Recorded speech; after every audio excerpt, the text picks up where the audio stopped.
တေးပါပြီဗျာ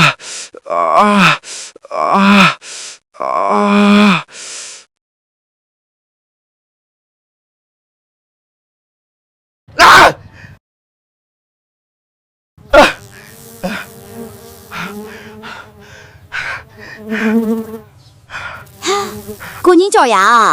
ခမားကလည်းလူမိုက်ဖြစ်ပြီးတိတ်ຫນွေတာပဲရင်ကောင်လေးလာနားတာလောက်များဒီလောက်အော်စရာလိုလို့လားဗျာဟာကောင်မရဲ့သူ့သာသူနားယုံစုံကအော်မနေဘူးအဲ့ကောင်ကငါချေမပေါ့ချီဆောင်ပြီးလမ်းလျှောက်နေတာဟာ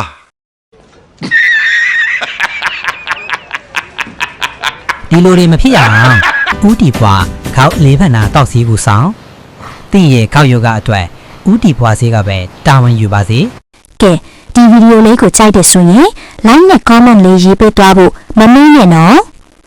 တကယ်ချင်းတွေတည်အောင်လေး share ပေးသွားပါအောင်ပြီးတော့ TikTok နဲ့ YouTube မှာလည်းဝင်ကြည့်လို့ရပါတယ်ရှင်